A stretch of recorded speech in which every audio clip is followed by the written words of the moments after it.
Dear students,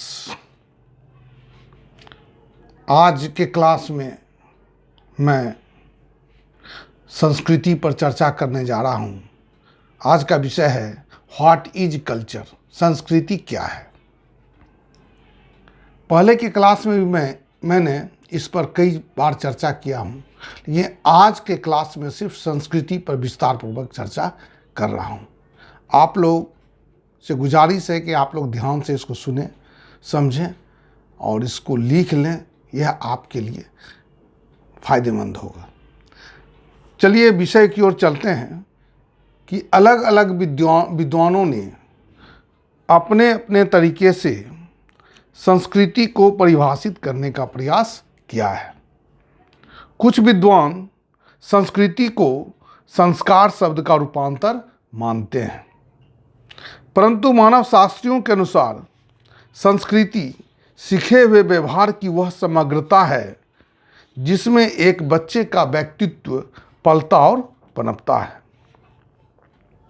सर्वप्रथम Shri Tyler महोदय ने संस्कृति शब्द को परिभाषित करते हुए कहा कि संस्कृति वह जटिल समग्रता, कॉम्प्लेक्स होल है जिसमें ज्ञान, विश्वास, कला, आचार, कानून और प्रथा जैसी अन्य क्षमताओं और आदतों का समावेश रहता है, जिन्हें मनुष्य समाज के सदस्य के नाते प्राप्त करता है।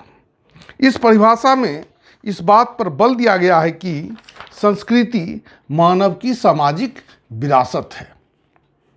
श्री पिडिंगटन महोदय ने संस्कृति को परिभाषित करते हुए कहा है कि संस्कृति उन भौतिक तथा बौद्धिक साधनों या उपकरणों का संपूर्ण योग है जिसके द्वारा मानव अपनी प्राणिशास्त्रीय तथा सामाजिक आवश्यकताओं की संतुष्टि तथा अपने पर्यावरण से अनुकूल करता है। श्री मेलिनोव्स्की के अनुसार संस्कृति प्राप्त आवश्यकताओं की एक व्यवस्था है तथा उद्देश्यमूलक क्रियाओं की एक संगठित व्यवस्था है। अर्थात संस्कृति के अंतर्गत जीवन के समग्र तरीके, टोटल वे ऑफ लाइफ आ जाते हैं, जो व्यक्ति की शारीरिक, मानसिक तथा अन्य आवश्यकताओं की पूर्ति करते हैं।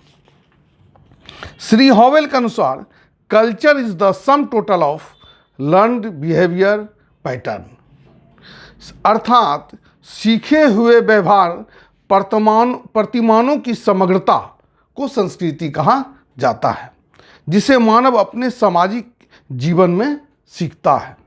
दूसरे शब्दों में संस्कृति सामाजिक आवश्यकताओं की पूर्ति के साधन के रूप में मानव का आविष्कार है। एक अन्य मानवशास्त्री हर्षकोविट के अनुसार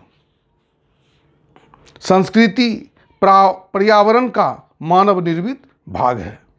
यह परिभाषा इस बात की ओर आकर्षित करती है कि मानव का संपूर्ण सामाजिक पर्यावरण ही उसकी संस्कृति है, अर्थात संस्कृति के अंतर्गत पर्यावरण के उस भाग को सम्मिलित किया जाता है जिसे मानव ने स्वयं बनाया है। इस प्रकार से मानव शास्त्रियों द्वारा दिए गए परिभाषाओं के आधार पर कहा जा सकता है कि मानव ने अपने शारीरिक तथा मानसिक आवश्यकताओं की पूर्ति के लिए जितने भी भौतिक तथा अभौतिक वस्तुओं का निर्माण किया, वे सभी संस्कृति के अंतर्गत आते हैं। भौतिक वस्तु से तात्पर्य है सभी प्रकार के उपकरण, मशीन इत्यादि। मिट्टी एक प्राकृतिक तथ्य है, परंतु मिट्टी से बना हुआ खिलौना हमारे संस्कृति के अंग है। अभौतिक वस्तु से हमारा तात्पर्य है प्रथा, परंपरा, रीति रिवाज, विश्वास, धर्म, भाषा इत्यादि।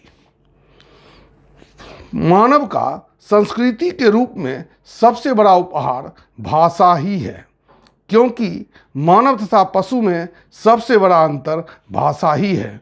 मानव भाषा के माध्यम से अपने विचारों को आदान प्रदान कर अपने अनुभवों को एक पीढ़ी से दूसरी पीढ़ी में पहुंचा सकता है। अंतिम रूप से कहा जा सकता है कि मानव संस्कृति का निर्माता है। इसके साथ ही संस्कृति की जो तमाम परिभाषाएं हैं वो समाप्त होता है। मित्रों, धन्यवाद।